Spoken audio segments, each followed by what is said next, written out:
Sejam bem-vindos à Nova Máquina do Tempo, canal que discute filosofia, política, ciência, cultura popular e muitas outras coisas. E eu fiquei pensando sobre o vídeo que eu fiz sobre microtransações em jogos, né? E que eu sou bastante crítico dessas práticas, são práticas predatórias no mundo dos videogames e mantenho totalmente minhas críticas.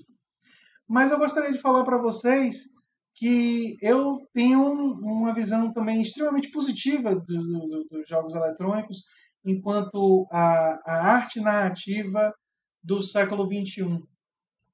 E que ó, ela vem se desenvolvendo, ela é anterior ao século XXI, ela já existia no século XX, mas ela no século XXI ela vem se desenvolvendo muito, muito fortemente como um veículo poderoso narrativo, como o cinema se desenvolveu no início do século XX, né, e foi cada vez mais se sofisticando enquanto uma arte narrativa.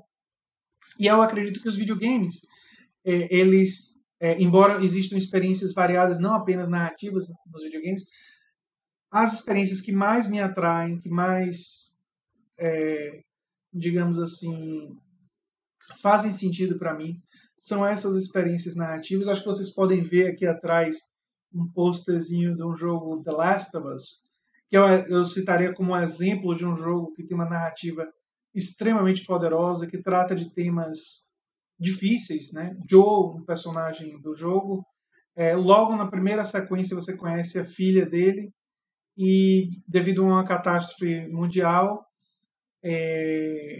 atinge a cidadezinha onde ele mora e a filha dele, para quem não jogou, isso vai ter spoilers, né? Se você quiser jogar e não quiser spoilers, enfim, mas é bem do início do jogo. A filha dele morre logo no início do jogo e anos depois ele conhece uma outra menina que está em e ele vai ajudar ela na jornada e na trajetória dela.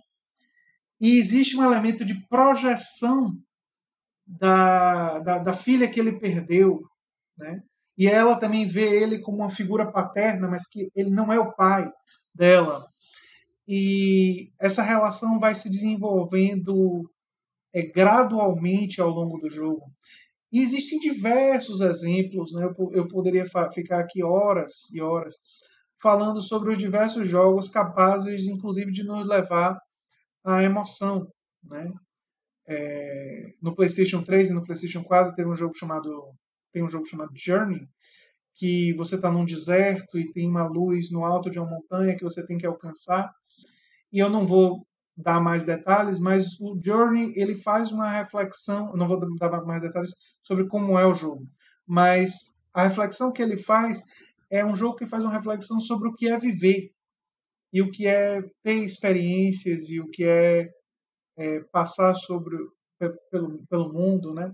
Eu joguei no ano passado What Remains of Edith Finch, um jogo que conta a história de uma moça que volta para casa da família dela e ela reflete sobre como todo mundo da família dela morreu. E é um jogo que reflete fundamentalmente sobre a morte. É um tema extremamente difícil, extremamente complexo para a psicologia humana, para a gente pensar, e é um jogo que faz essa reflexão. E o jogo talvez que mais gerou emoção em mim de todos os jogos, a franquia que mais gerou emoção em mim, é uma franquia de ficção científica, Mass Effect. Lembra um pouco Star Trek no sentido que se passa no futuro, onde a humanidade se desenvolveu bastante e tal. Mas porque em Mass Effect 2 você conhece um personagem chamado Mordin Souls, que tem toda uma visão preconceituosa com relação aos Krogan, uma outra espécie. E ele justifica racionalmente um, uma droga, um vírus, né, que foi criado pela espécie dele contra essa espécie Krogan para limitar os nascimentos, uma praga.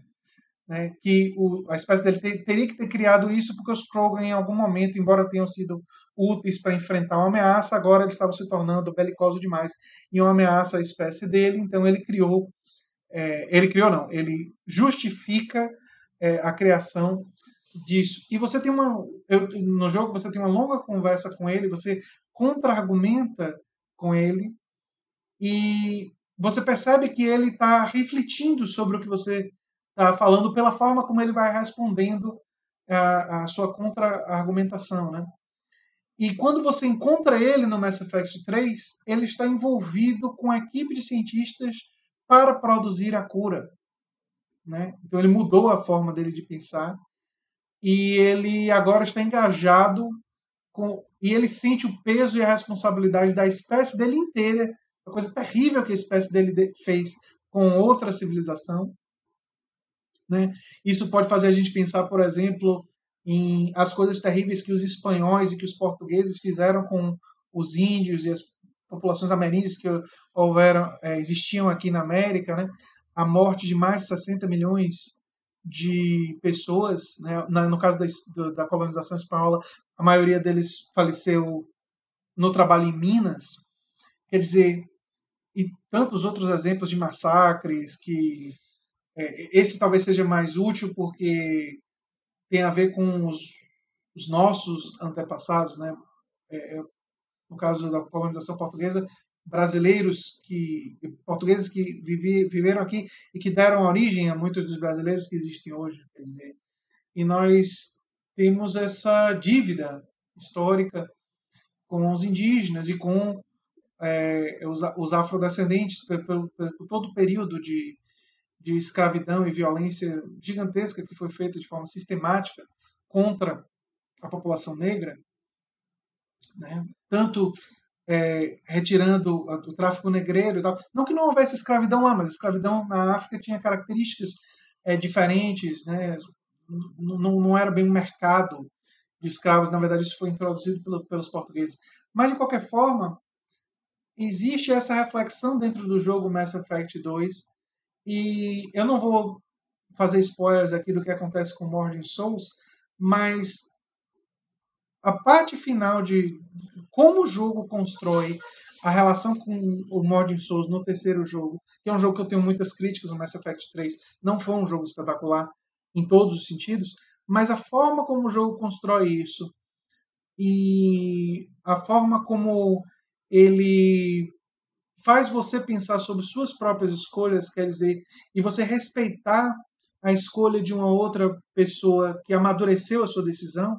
Quer dizer, o Morgan Souza ele passa por todo esse processo, amadurece a sua decisão, e aí você tem a oportunidade de desrespeitar a escolha dele ou de respeitar a escolha dele. E respeitar a escolha dele tem uma consequência negativa para você. Mas, no meu caso da avaliação da decisão que eu tomei, era mais importante para mim respeitar a decisão do Morgan Souls. E é uma decisão de extremo heroísmo, de altruísmo, fala dos melhores sentimentos que um ser vivo pode ter. Aí entrando um pouco nos spoilers, né? Ele acaba se sacrificando para poder disseminar a cura para os Krogan, né? Então, e eu me lembro na época que eu joguei o jogo que isso foi uma coisa que me emocionou muito.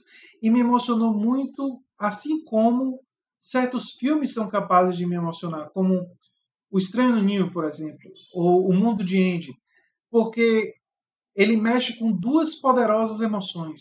Você fica triste, né? Pensa em Estranho no Ninho, na morte do personagem do Jack Nicholson, né?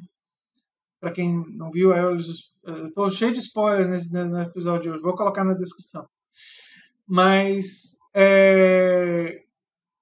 você fica assim alegre, esperançoso quando o índio pega o bebedouro e joga contra o vidro e destrói aquele símbolo da opressão. Então, o filme mexe com duas poderosas emoções. Você fica simultaneamente triste, esperançoso, meio feliz por aquela coisa horrível de opressão ter sido enfrentada. Existe isso, não vou entrar nos spoilers de O Mundo de Andy, mas existe isso em O Mundo de Andy, você fica muito triste, mas tem uma parte de você que fica esperançosa e que vê na mensagem que o Andy Kaufman deixou e na genialidade dele algo que te eleva.